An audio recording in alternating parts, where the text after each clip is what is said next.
Baik, sekarang kita jelajahi pandangan para filosof barat tentang apa yang disebut penderitaan. Jadi tidak hanya para filosof timur atau dalam tradisi tasawuf yang kita kenal sering bilang bahwa hidup ini penderitaan. Beberapa filosof besar barat, bahkan filosof-filosof kunci juga punya pandangan bahwa hidup ini isinya memang kesulitan, kesusahan, penderitaan. Cuma ada cirinya, kalau di barat ini membaca penderitaan itu sebagai tantangan. Jadi penderitaan itu sebagai fase yang penting kita sadari untuk kita berkembang lebih baik.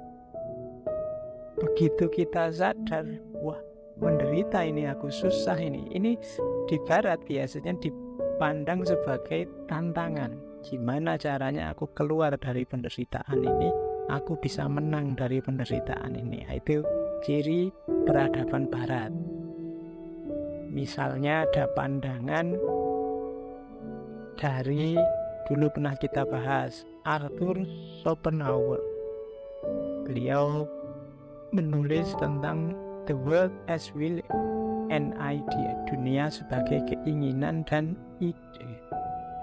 Katanya Schopenhauer, hidup ini digerakkan oleh keinginan kita. Hari ini kita masih bisa hidup, bergerak, aktif, itu kan karena ada keinginan. Sayangnya tidak semua keinginan kita bisa terpenuhi.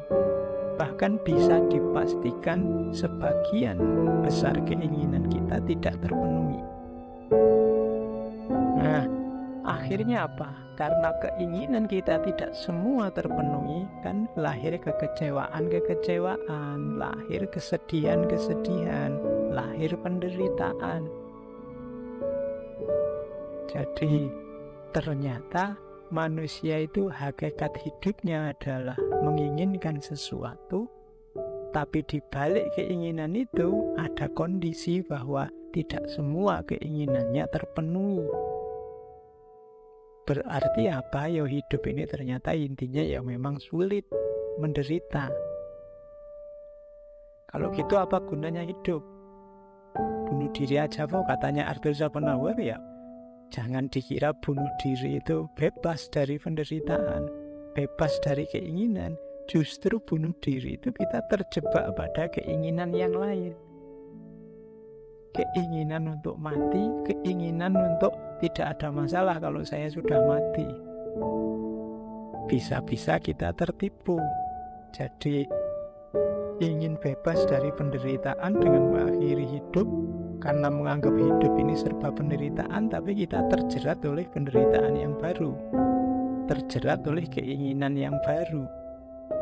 Jalannya katanya Schopenhauer bukan dengan cara mengakhiri hidupnya, tapi mengontrol keinginannya. Jangan terlalu banyak karep, jangan terlalu mengandai-andai punya keinginan yang aneh-aneh. Nah, itu bisa jadi solusi untuk mengakhiri penderitaan. Jadi katanya Schopenhauer, diatur saja keinginannya. Jangan menginginkan yang aneh-aneh yang tidak terjangkau, sehingga kita tidak banyak kecewa. Nah, itu gayanya Arthur Schopenhauer. Nietzsche, kemarin kita banyak membahas tentang Nietzsche. Nietzsche punya quote yang sangat terkenal, "To live is to suffer. To survive is to find some meaning in the suffering." Hidup berarti menderita. Untuk survive berarti memberi makna terhadap penderitaan. Jadi katanya Nietzsche, tidak bisa, hidup itu memang isinya penderitaan. Caranya biar tidak menderita, biar selamat dari penderitaan apa? Kalau di Nietzsche find some meaning in the suffering. Temukan makna dalam penderitaan. Di pertemuan 2 minggu yang lalu kan kita menyebut secara fenomenologis setiap orang menempelkan makna. Jadi tempelkan judul, tempelkan makna agar penderitaan ini tidak berbunyi penderitaan. Di sesi kemarin saya contohkan ketika ada teman kita diputus pacarnya, jangan dikasih judul diputus pacarnya ini sebagai dia sedang disakiti atau dicampakkan oleh pacarnya. Kasih saja judul dia diselamatkan dari pacarnya yang tidak beres itu. Oh, itu meaning namanya. Alhamdulillah dia pisah sekarang daripada kalau pisah nanti besok setelah menikah. Itu namanya give some meaning. Mahasiswa yang tidak lulus-lulus jangan dikasih judul tidak lulus-lulus, nanti stres. Beri saja judul mahasiswa yang harus lebih banyak belajar lagi, mahasiswa yang diberi kesempatan untuk belajar lebih lama, dan seterusnya. Itu namanya give some meaning. Jadi kalau kita membaca secara lugu, ya penderitaan tetap penderitaan, tapi jalan keluarnya apa? Tempeli makna yang cocok sehingga tidak menderita. Kalau ada orang membentak kita, misalnya kita melakukan apa yang menurut kita benar, menurut dia salah, jangan dibaca itu sebagai bentaan kemarahan, tapi baca saja itu sebagai peringatan kepedulian, simbol kasih sayang. Oh, kita tidak jadi sakit hati. Jadi hidup ini memang menderita, tapi ada jalan keluarnya. To survive is to find some meaning in the suffering. Beri makna saja yang cocok sesuai keinginanmu, yang membuatmu bahagia.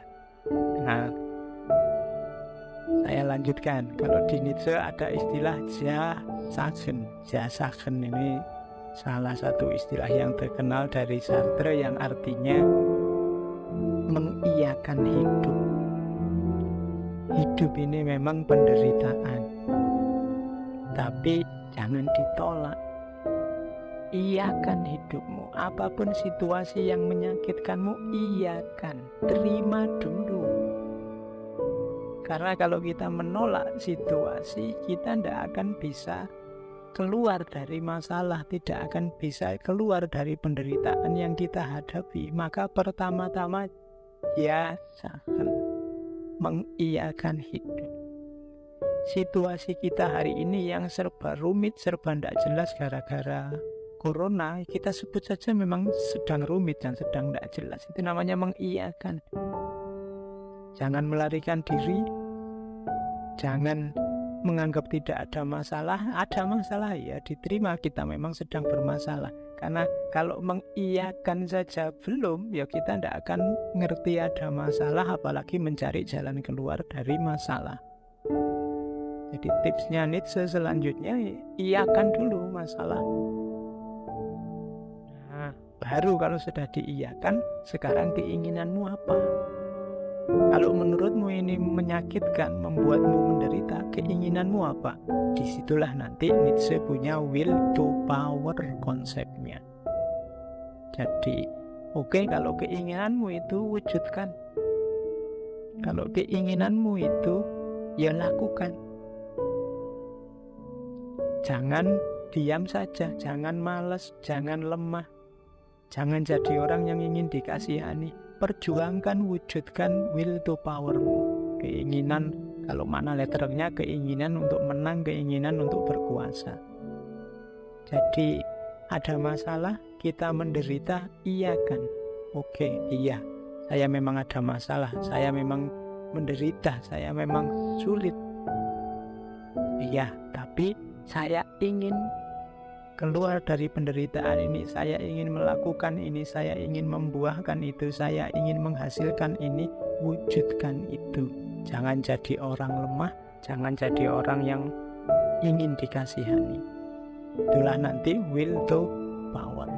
Jadi kalau ini agak beda sama Schopenhauer tadi. Kalau Schopenhauer ada masalah karena kita banyak keinginan, ya sudah, kalau ingin tidak banyak masalah, dibatasi saja keinginannya. Kalau Nietzsche tidak, ada masalah, iyakan saja, kemudian keinginanmu apa, wujudkan untuk mengatasi masalah itu. Nah, jadi kalau Nietzsche malah perjuangkan, wujudkan. Kalau di Schopenhauer kontrol dan batasi. Bedanya itu. Ada lagi, belum lama kita membahas Albert Camus tentang penderitaan. Kalau di Camus kemarin kan penderitaan itu, kenapa hidup ini menderita? Karena hidup ini absurd. Apa yang dimaksud absurd dalam hidup ini? Hidup ini isinya penuh kontradiksi, ketidakjelasan. Kita seperti Sisyphus.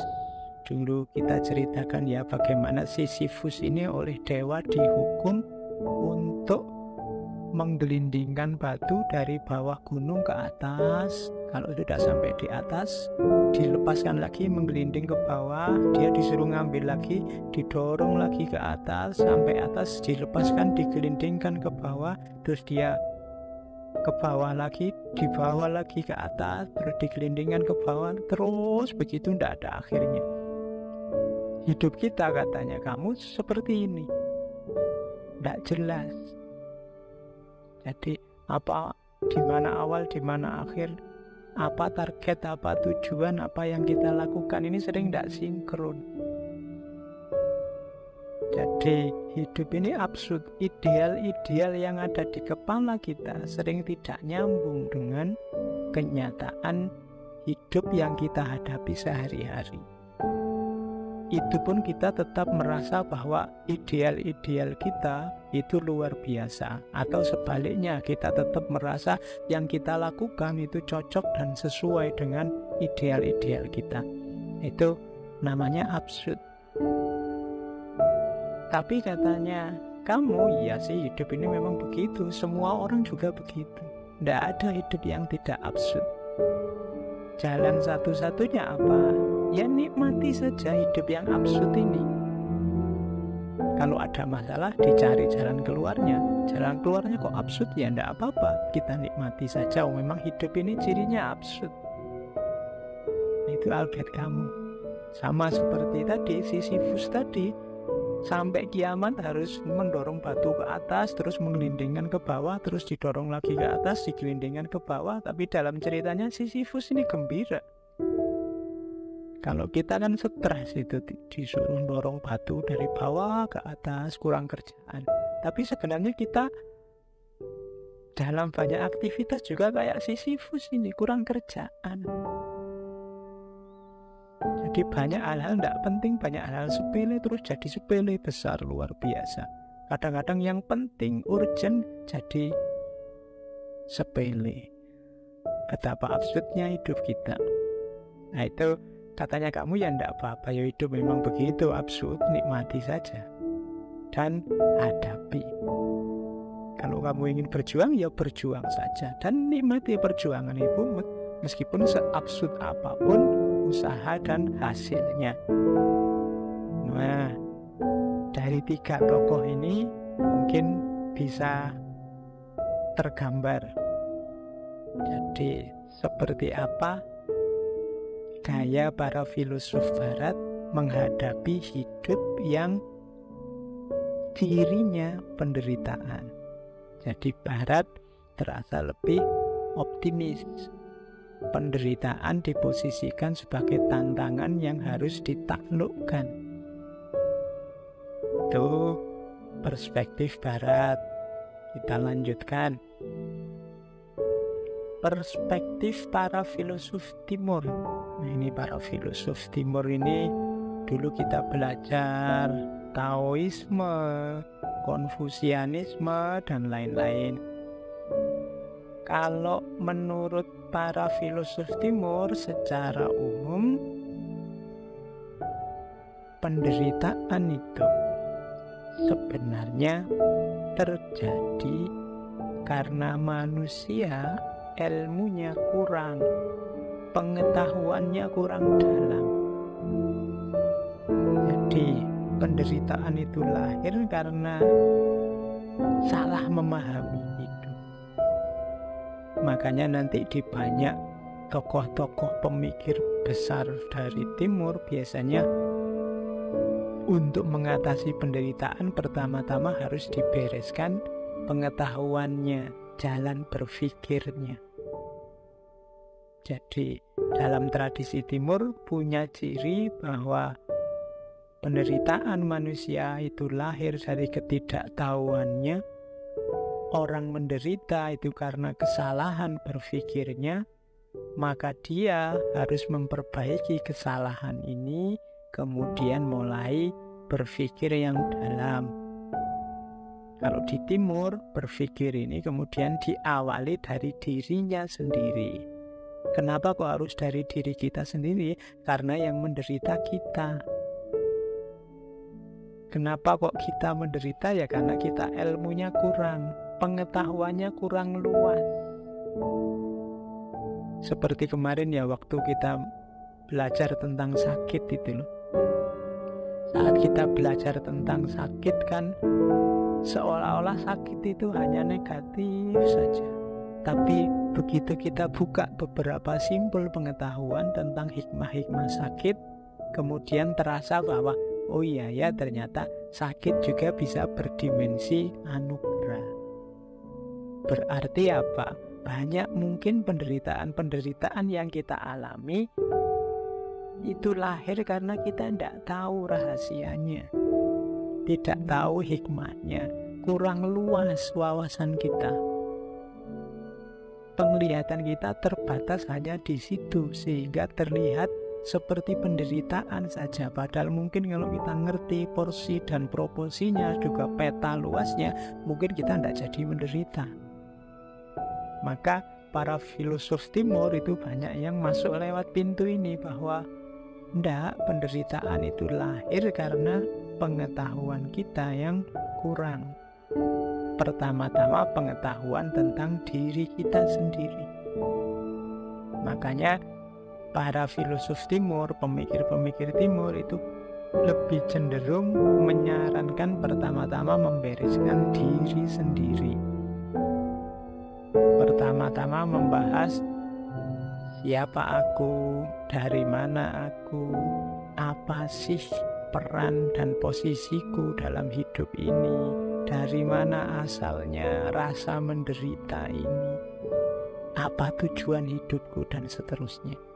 Kalau pertanyaan-pertanyaan penting ini terjawab, insya Allah nanti banyak hal-hal yang kita kategorikan sebagai penderitaan akan ketemu jawabannya.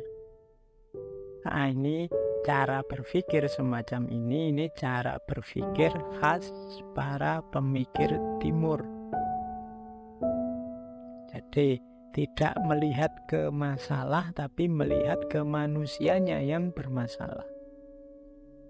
Karena yang sekeliling kita anggap sebagai sumber penderitaan, itu sebenarnya kan hal-hal yang netral-netral saja. Dia jadi penderitaan ketika kita persepsi, ketika kita cerna dan kita beri judul sebagai penderitaan. Maka kunci pertama yang harus dibereskan adalah manusianya.